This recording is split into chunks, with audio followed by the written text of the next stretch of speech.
नमस्कार दोस्तों, DD react के एक और रिएक्शन वीडियो में आप सभी का स्वागत है। मैं हूं आलोक। तो आज जो वीडियो लेकर आए वो वीडियो है यूएई के नेवी चीफ को भारत में आते देख पाकिस्तान को लगा डर।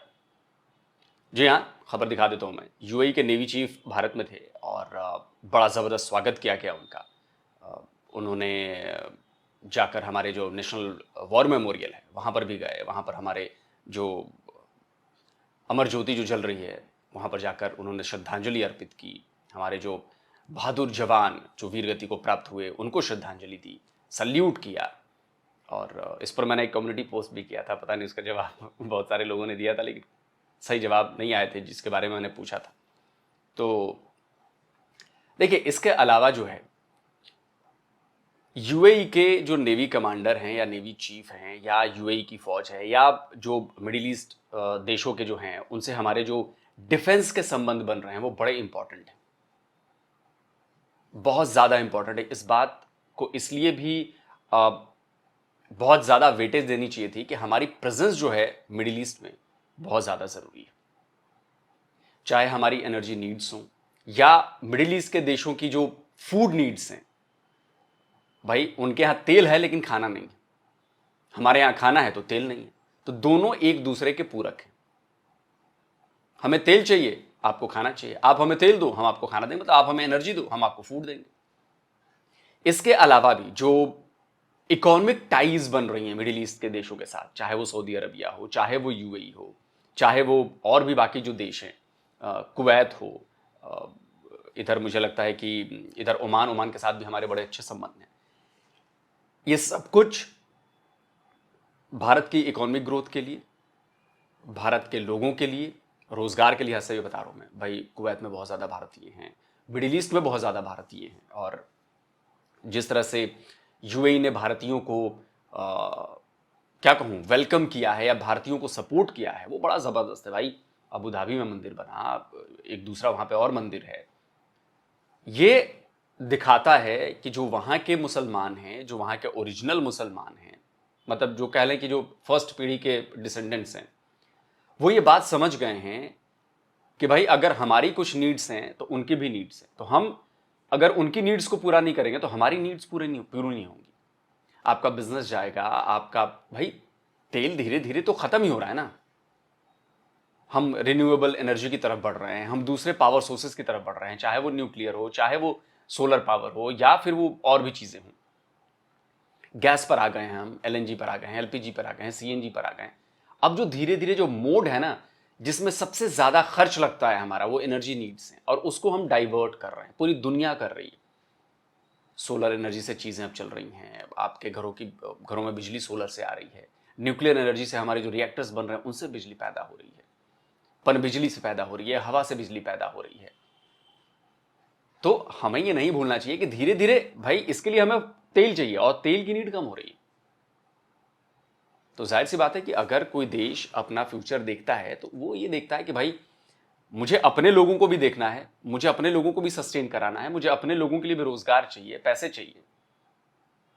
और वो मिडिल ईस्ट के देश अब समझ रहे हैं, धीरे धीरे वो कर रहे हैं, और भारत से बढ़िया उनका दोस्त कोई हो नहीं सकता। अब पाकिस्तान को इस पर मिर्ची लग रही है कि यूएई तो मुसलमान देश है, उसका नेवी चीफ जो है वो भारत क्यों? भाई तो पाकिस्तान बुला लो, क्या दिक्कत है?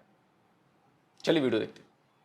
सी साइड से आएंगे तो फिर तो वो वॉर का स्पेक्ट्रम बढ़ जाएगा पूरे रीजन में, यानी रीजन में जंग करने का इरादा रखता है। क्योंकि देखिए इंडिया अपने आप को प्रोजेक्ट कर रहा है एक बड़ी नेवी के तौर पे। ये जो जनरल हुमैद मोहम्मद अब्दुल्ला जो हैं, ये नेवी के उनके हेड हैं, और ये 2-3 दिन के दौरे पे यहाँ पे मौजूद हैं इंडिया के अंदर। We have to be very careful, alert. खित्ते में इंडिया ने और इंडिया की लीडरशिप ने, सिविल मिलिट्री दोनों ने एक जंगजुआना माहौल पैदा किया हुआ है, और वो कहते हैं कि वक्फा आया है ऑपरेशन सिंदूर में, जंग खत्म नहीं हुई और न्यू नॉर्म है। ये लोगों को सच सुनने की आदत नहीं। ये इतने बेवकूफ लोग हैं, अपने ही बातों में फंसते हैं, अपने आप को एक्सपोज करते हैं, और जब कोई इन पर पॉइंट आउट करता है, उंगली दिखाता है, तो इनको मिर्ची लग जाती है। भारत ने जंगजू माहौल बनाया हुआ है। 1947 में भारत पर हमला किसने किया इस इलाके में? 1965 में भारत पर हमला किसने किया? 1971 में भारत पर हमला किसने किया? 1999 में भारत पर हमला किसने किया? जम्मू कश्मीर में प्रॉक्सी वॉर किसने छेड़ी है? सबका सब एक ही जवाब है, पाकिस्तान। और आप कहते हैं कि भारत ने माहौल बनाया हुआ है। जंग का माहौल भारत बनाता है? अगर भारत बनाता है तो अपने फॉर्मर एयरफोर्स चीफ को आप गद्दार करार दीजिए कि उसने कैसे पाकिस्तान के खिलाफ बयान दिया, असगर अली खान को। कहेंगे आप? लगाओ भाई क्लिप। तो जंग हमने शुरू की थी अच्छा, 65। आपसे ये बातें क्यों मतलब छुपाई रखी गई, या क्यों आपको इसमें शामिल मैंने नहीं किया? आप तो बहुत बड़े 5-6 दफा बोला हूँ, हमने हर जंग हमने शुरू की। 71 की वो क्या, उसकी क्या अवामिल थे, वो भी जरा बता दें। हमने पहल की, मारना शुरू किया उनको, उनने पाकिस्तान को तोड़ा। जी तो आया बाद में जब बंगालियों ने उन्हें बुलाया कि हमें बचाओ, मार रहे थे उनको, और वो आए तो वो हमने शुरू की। जी। इंडिया ने पहल नहीं की। और करगिल में हमने शुरू की। कारगिल में भी हम जिम्मेदार हाँ थे। बिल्कुल, ये मुशर्रफ साहब ने। क्यों ऐसा हम क्यों करते हैं? ऐसा करके हमें क्या मिलता है? बाद में तो हम पशेमान होते हैं, बाद में निदामत हमें ही होती है। लोग रिएक्ट नहीं करते, लोग सुनना नहीं पसंद करते। जो अखबार लिखेगा ये, क्योंकि मुझे तो वैसे भी गालियाँ देंगे, जी। अखबार को भी कहेंगे देखो जी हिंदुस्तान की कर रहा है। मैं हिंदुस्तान की हिमायत नहीं कर रहा, हकीकत हकीकत बयान कर रहा हूँ। तो सारी लड़ाइयां आपने शुरू की और आप भारत पर आरोप लगाते हैं कि भारत ने जंगजू माहौल बनाया हुआ है। कश्मीर को लेकर इतना बवाल किसने किया हुआ है? कश्मीर को लेकर हमारे ऊपर हमले किसने किए? आपने किए। लगाओ भाई, इनके न्यूक्लियर फिजिसिस्ट हैं परवेज हुदबॉय, उनकी क्लिप, और सुनाओ इनको कि कश्मीर पर और भारत से होकर लड़ाइयों पर क्या पाकिस्तान झूठ फैलाता है। और हमारी सुई अटकी हुई है कश्मीर पे। कश्मीर बनेगा पाकिस्तान, उसके ऊपर हमने 3 जंगें लड़ी हैं। तीनों जंगें पाकिस्तान ने शुरू की थी, और इसमें तो कोई शक ही नहीं। सन 47 की, सन 65 की, सन 99 की, कोई इससे इख्तलाफ भी नहीं कर सकता कि हमने ये दानिशतन शुरू की थी। ऐसी मेरे पास हजारों क्लिप्स हैं। तो जो पाकिस्तानी ये सोचता है, या जो पाकिस्तानी मीडिया पर्सन ये सोचता है, उसको जूता उठा के मारूंगा मैं, जो ये कहता है कि भारत ने जंगजू माहौल बनाया हुआ है। पिछले 78 साल से जंगजू माहौल आपने बनाया है, पाकिस्तान ने बनाया है।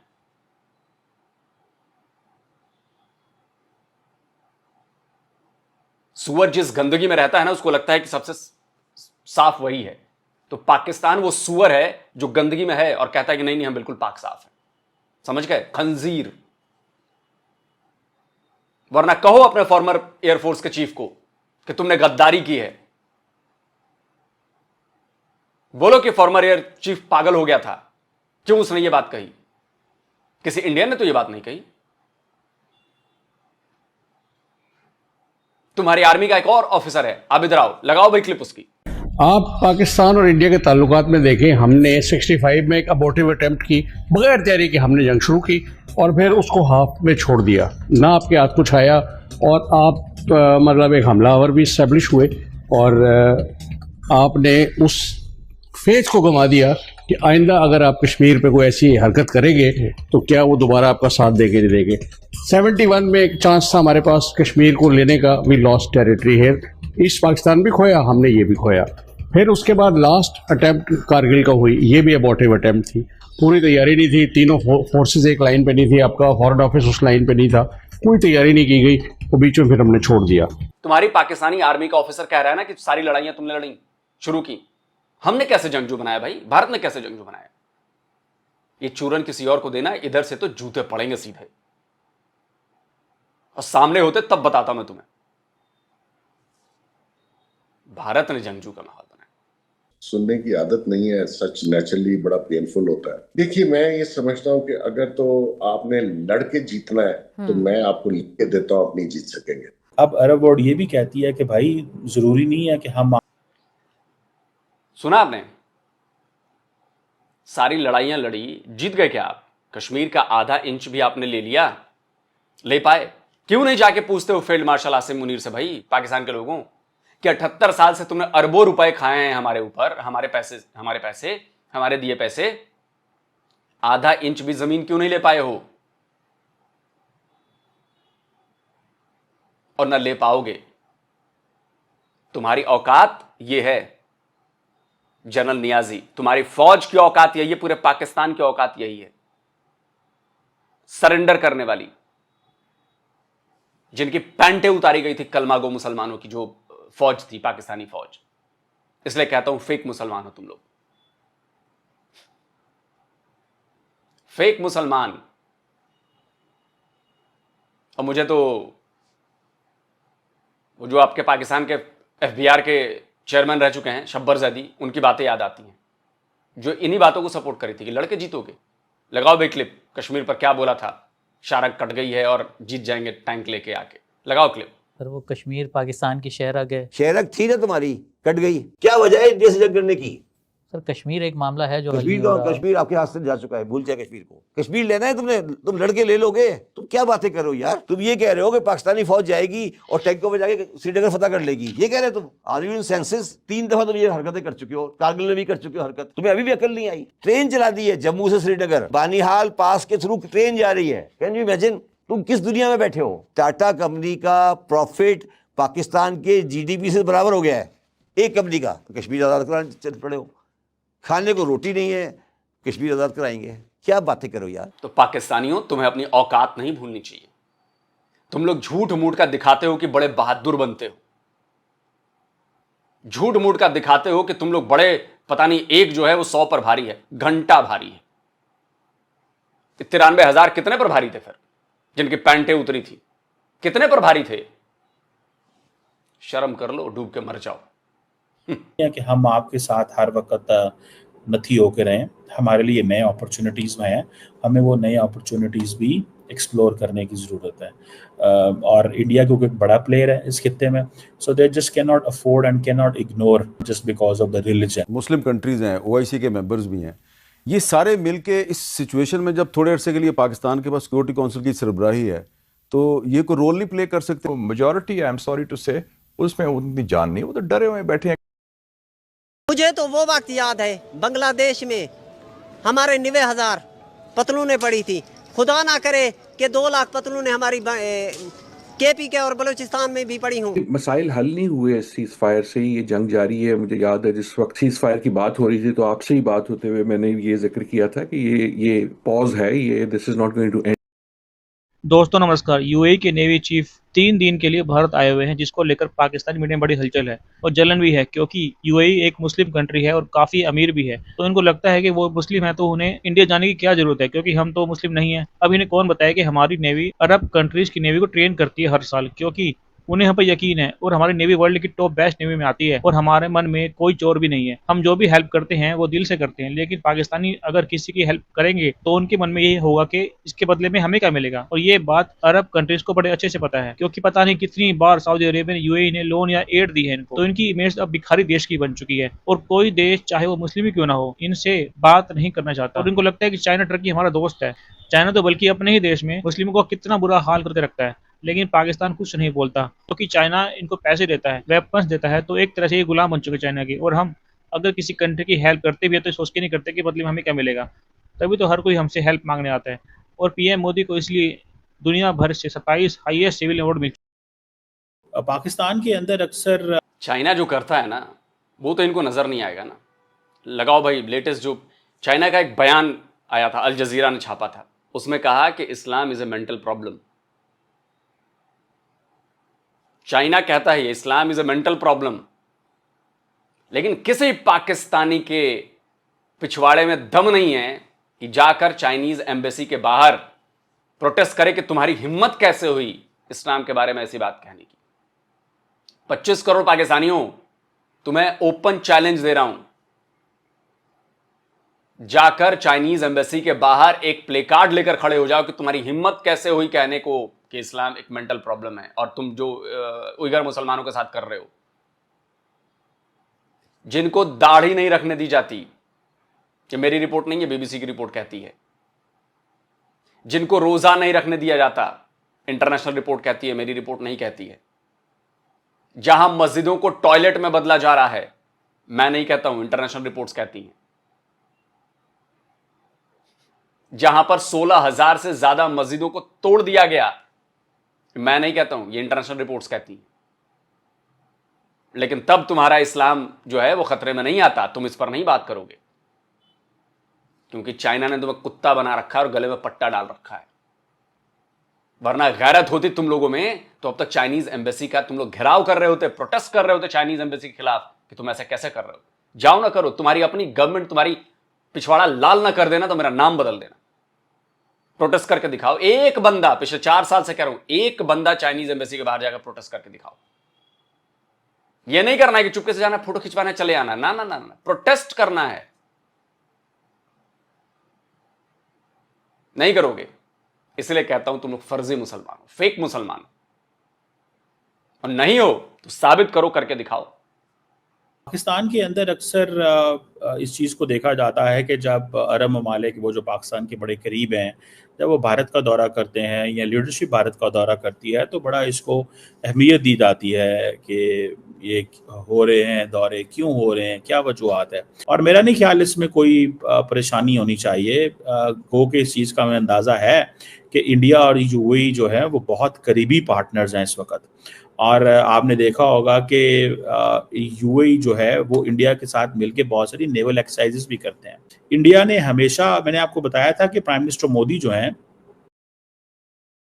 उन्होंने बड़े स्मार्टली, स्विफ्टली, केयरफुली यूएई, सऊदी अरब और बहुत सारे और अरब ममालिक के साथ बड़े करीब ताल्लुकात बनाए, और उनमें से एक जो है वो यूएई है। यूएई आपको पता है बड़ा इंपॉर्टेंट प्लेयर। आजकल पाकिस्तानियों के वीज़ों का इशू बना हुआ है काफ़ी ज़्यादा, जिसके हवाले से मेरा ख्याल है कोई बातचीत चल रही है। लेकिन ये जो जनरल हुमैद मोहम्मद अब्दुल्ला जो हैं, ये नेवी के उनके हेड हैं, और ये 2-3 दिन के दौरे पे यहाँ पे मौजूद हैं इंडिया के अंदर। और कहा यह जा रहा है कि ये एक बड़ा इम्पॉर्टेंट विजिट है इस सेंस में कि both have shared interest in Indian Ocean region. Remember, Indian Ocean region. अब इंडियन ओशन रीजन के अंदर इनके क्या शेयर्ड इंटरेस्ट हैं, दैट इज़ अ क्वेश्चन। और बेसिकली मेरा ख्याल है कि इंडिया की जो नेवल लीडरशिप है वो उनको बताएगी कि इंडियन ओशन में आपकी प्रेजेंस से क्या फ़ायदा हो सकता है, आप को हम लोग ट्रेन कर सकते हैं, हम आपके साथ मज़ीद इंगेज कर सकते हैं, हम आपको बता सकते हैं कि मुस्तकबिल में क्या किया जा सकता है। तो बहुत सारे ऐसे फैक्टर्स हैं जिसको इंडियन जो है वो कन्विंस कर रहे होंगे अमारातियों को, बिकॉज बहुत सारे जो ममालिक हैं, इंडिया जो है जब अमारातियों के साथ एक्सरसाइजेस कर रहा होता है तो अरब ममालिक के साथ अक्सर ममालिक इसलिए एक्सरसाइजेस भी करते हैं बिकॉज ये फ्री एक्सरसाइजेस करवा देते हैं। इनके पास खुला तेल होता है, इनको इस चीज़ की परवाह कोई नहीं होती कि कितना खर्चा आ रहा होता है और क्या चीज़ हो रही होती है। So that is one thing. So मुझे ऐसे लगता है कि ये एक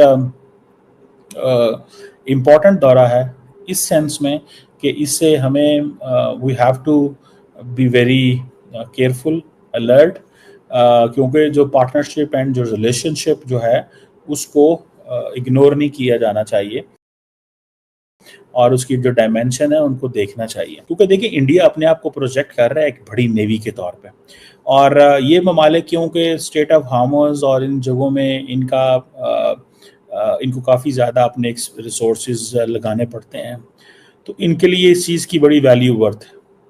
और इंडिया का क्योंकि जो इंडियन नेवी के जो ऑपरेशन है वो strait of Hormuz, gulf of Aden, horn of Africa, ये सारे एरिया के अंदर वो मौजूद होते हैं।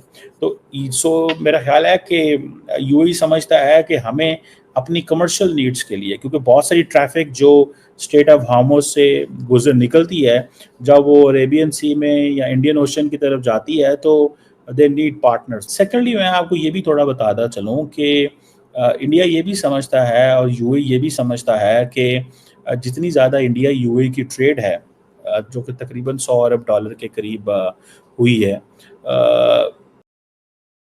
तो दैट इज़ समथिंग इम्पॉर्टेंट। ये 100 अरब डॉलर पे जो ट्रेड लेके जाना चाहते हैं उनको इस चीज़ का अंदाज़ा है कि अगर हम ये ट्रेड 100 अरब डॉलर पे लेके चलेंगे तो शायद हमें इसमें थोड़ी सी वो सपोर्ट मिलेगी। सो इंडियंस क्या कर रहे हैं कि इंडियन सारे के सारे अपने बिजनेस उठा रहे हैं और जाके वो अबू धाबी और इन इलाकों में, दुबई और इधर जाके वो अपनी पूरी की पूरी फैक्ट्रियां उठा के वहां लेके जा रहे हैं बिकॉज उनको। चलिए वीडियो खत्म करते हैं।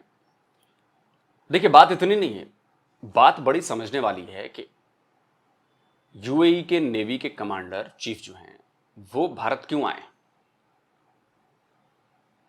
इसके कई सारे एस्पेक्ट हैं। पहला ये है कि जो ये बात चीमा जी ने कही कि ट्रेड और जो चीजें आती हैं जाती हैं, देखिए ये जरूरी है, बट यूएई जानता है कि अगर कोई कैपेबल है इस रूट को सिक्योर करने में, सिक्योर लाइन बनाने में, तो वो इंडियन नेवी है।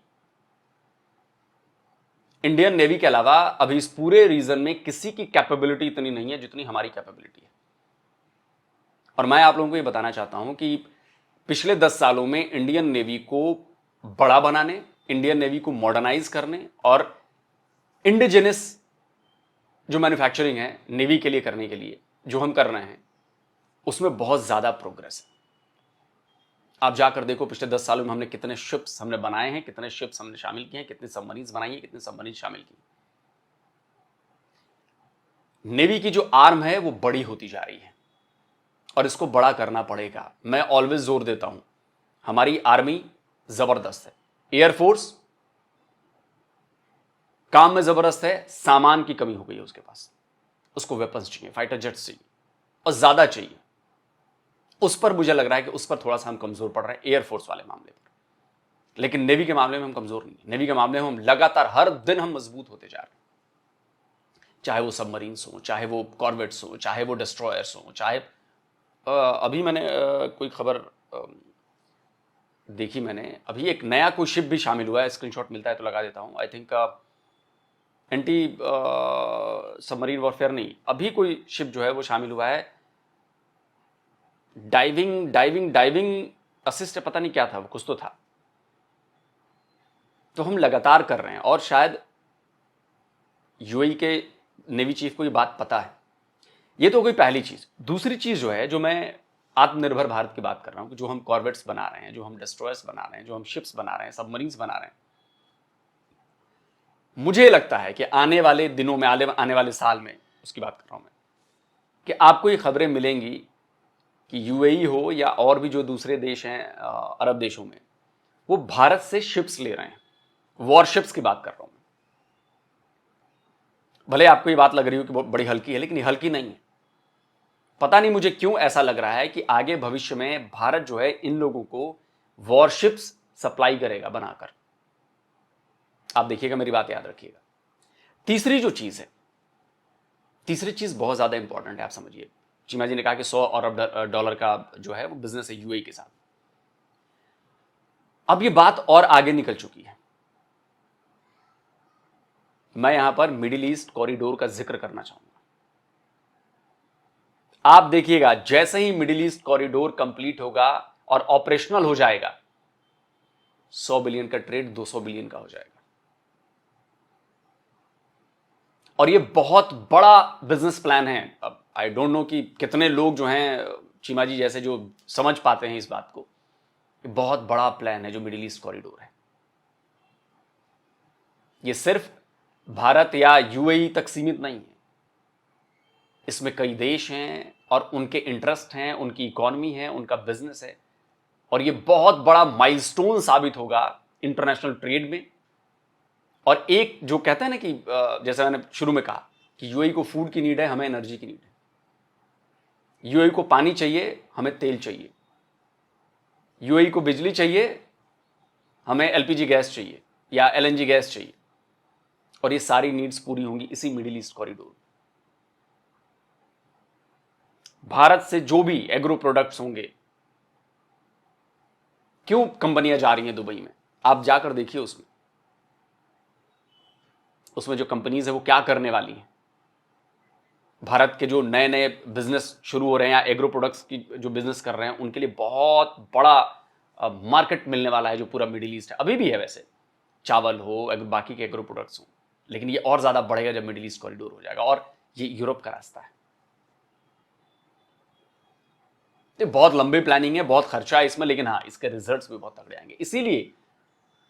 इसीलिए ये आए हैं, क्योंकि उसको फिर उसमें इन्वॉल्वमेंट होगी इंडियन नेवी की भी, उसमें यूएई की नेवी की इन्वॉल्वमेंट होगी। तो मुझे लग रहा है कि आने वाले वक्त में आपको बहुत ऐसी खबरें मिलेंगी। और पाकिस्तान आइसोलेटेड है, पाकिस्तान नेग्लेक्टेड है। भिखारी के साथ कोई रिलेशन बनाकर क्या करेगा? कोई फायदा है भिखारी से किसी रिलेशन को बनाकर? कोई फायदा नहीं। उल्टा वो आपसे मांगता रहेगा, आपके ऊपर टुकड़ों पर पलता रहेगा, आपको बार बार टुकड़े फेंकने पड़ेंगे। दोस्तों, आप क्या कहते हो? कमेंट करके अपनी राय जरूर दीजिए। जल्द मिलता हूं एक और नए वीडियो के साथ। नमस्कार, जय हिंद। तो अगर आप चाहते हैं मुझसे बात करना, मुझसे कोई सवाल पूछना, तो फैन कॉल पर आप मुझसे कनेक्ट हो सकते हैं। फैन कॉल में ये सुविधा है कि आप अपने हिसाब से वहां पर जाकर टाइम स्लॉट बुक कर सकते हैं कि आपको फलाने दिन मुझसे बात करनी है, फलाने टाइम पे मुझसे बात करनी है। लेकिन ये भी बता दूं कि ये पेड सर्विस है,